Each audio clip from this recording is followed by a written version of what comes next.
So get ready to dive into something a little darker than usual this time around. We're taking a deep dive into Terrifier 3. Ooh, okay. And yeah, before all you horror fans out there think, nah, this one's not for me.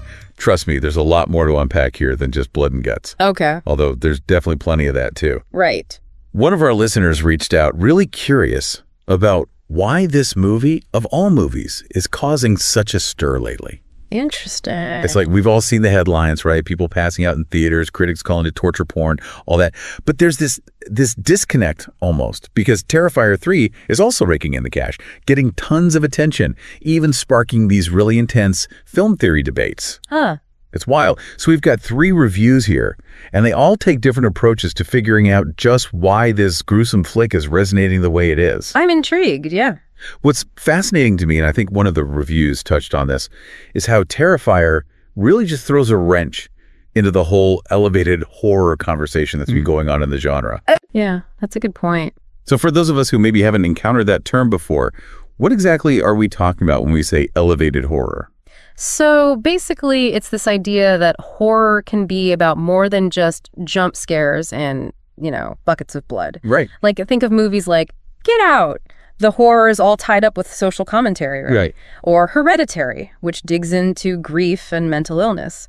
They're still terrifying, those movies, but they're also aiming for something a bit deeper, something more thought-provoking. Right, exactly. So where does that leave Terrifier, which, let's be real, isn't exactly subtle? Where does it fit into all of that?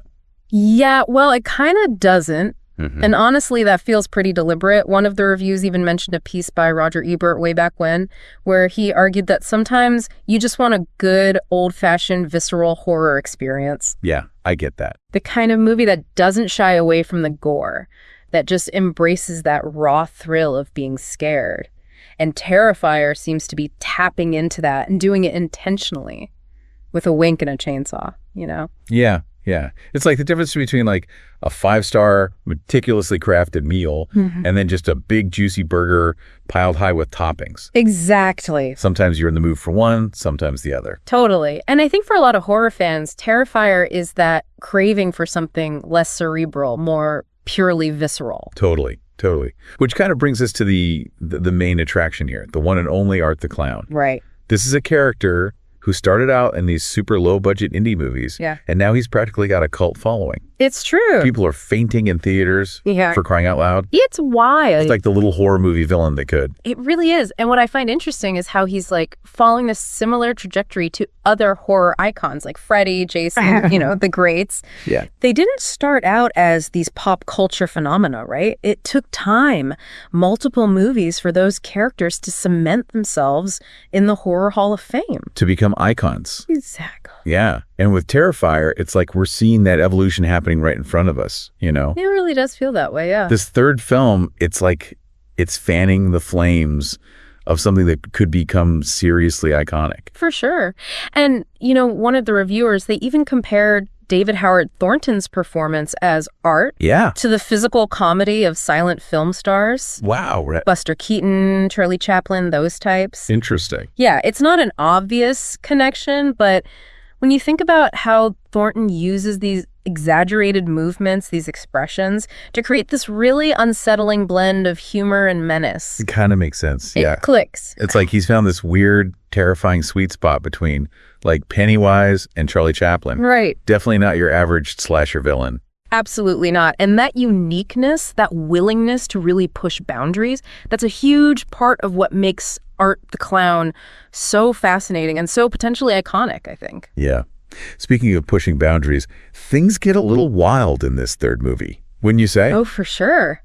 The mythology around Art is really starting to like ramp up. One minute he's this terrifying but seemingly human force of chaos, and the next we're getting hints of demons, chosen ones, swords that heal. I don't know. Right. It's a lot. It's almost overwhelming how much they throw at you in this film. One of the reviewers even said it feels deliberately convoluted, like Leone was, like throwing spaghetti at a wall just to see what would stick. That's one way to put it. So is he messing with us, or is there some method to all this madness?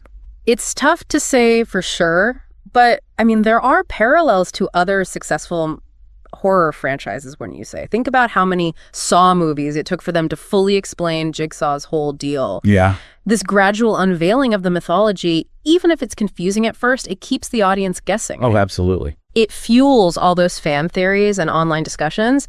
Yeah, it turns the whole thing into this puzzle box. Each new movie gives you a few more pieces. Right. And that mystery, that what's next, it can be seriously addictive for fans, even if it takes a while to see the full picture. It's so true. It's like those shows, right, where everyone's obsessed with picking them apart online. Yeah. Trying to predict those crazy plot twists, figure out all the hidden meanings. Exactly. Except in Terrifier's case, those puzzle pieces are a lot more, well, let's just say visceral. Yeah, that's one way to put it. It's interesting you say that, actually, because it brings us to the element Terrifier is probably most known for, the violence. Right. And even hardcore horror fans are kind of divided on it, you know? For sure. Like, how far is too far? Yeah. Is it effective or just gratuitous? Yeah, and there's just no avoiding it. I mean, the kills in Terrifier 3, Yeah. next level. Yeah. But even our reviewers, and these are people who know their horror, they had some really interesting thoughts about where the line is between effective gore and just going too far. Oh, totally. Right. Yeah. One of them even specifically called out this scene with a nail gun. Ooh, yes. Even for Terrifier. They were like, okay, that was a lot. Yeah. And it wasn't even just the blood and guts, which there was plenty of. Right. But the way it was shot, you know, like Leone was lingering on the victim's pain, holding on just a beat too long. Intense. And that seems to be the big question with this movie, with Terrifier in general, right? Sure, Like, right. is Leone just trying to one-up himself with every kill? Yeah. Like just going for shock value? Or is there something more there, something intentional? Yeah, yeah. A few of the reviewers seem to be wrestling with that. Like, is there a point to all this? Because, you know, one even pointed out how that brutal shower scene, Yeah. they thought maybe that was Leone responding to the criticism of the last movie. Oh, right. People were saying Terrifier 2 had too much violence aimed at women. Oh, yeah. That it was gratuitous. Exactly. So by having this really graphic scene with a female victim again this time, it's like he's forcing us to look at that, to confront that discomfort, Interesting. no matter who the victim is. Yeah, yeah. It's like he's using all this over-the-top gore to show us something about ourselves. Yeah, totally. Like, hey, look at this awful thing. Are you not entertained? Right. Makes you think, when does the violence stop being fun and start being really disturbing? And maybe more importantly, why am I still watching? Right. Yeah, it's a good question. It's a bold move for sure. Definitely going to turn some people off. But it fits into this bigger conversation happening about horror, you know? About what's okay to show on screen, what's too far. And it's not even just about what we're seeing. Right. It's about why we want to see it. You know what I mean? Absolutely. What does it say about us? That we're so fascinated by this stuff, by the extreme horror. It gets at something deeper, right? Is it cathartic? Yeah, is it just morbid curiosity? Are we just wired for this stuff? Makes you think. It really does. And Terrifier 3, as messed up as it is, it's putting those questions front and center. It's forcing the conversation. It's almost like it's tapping into something primal.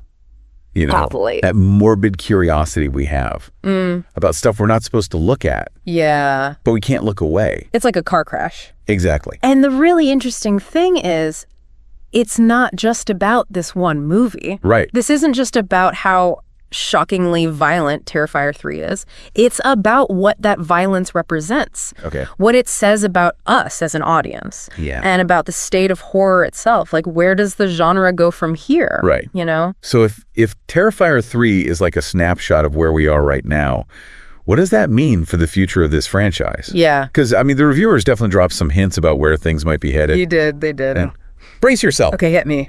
Terrifier 4 is going straight to hell. Well, okay, that's certainly one way to up the ante, but, I mean, what does that even look like? We've already got demons, we've got all this supernatural stuff going on. Exactly. And that's what makes it so intriguing. Right. I mean, one way to look at it is this setting, this could give Leone free rein to really go nuts. Oh, boy. Like, even more extreme, more depraved, Okay. because he's not bound by reality anymore. It's like the floodgates of hellish imagination just blown wide open. Exactly. Art the Clown running amok in actual hell. Oh, man, that's terrifying. And the special effects team. Forget it. No holding back. Not a chance. Although, I mean, he's been pretty unstoppable so far. True.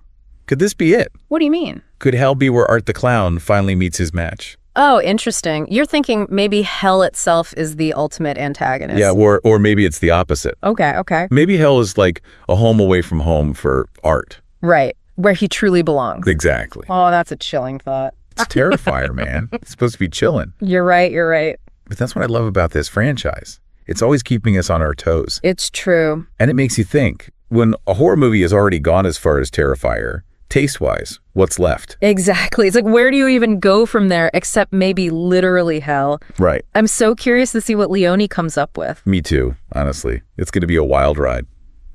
Well, there you have it, folks. Our deep dive into Terrifier 3. A movie that's as thought-provoking as it is terrifying. We talked about where horror is at today, our own weird fascination with the dark side, and of course that whole, is it art or is it just exploitation debate? One thing's for sure, this is a franchise that gets people talking, and with Terrifier 4 promising to drag us all to hell, well, something tells me this conversation is far from over.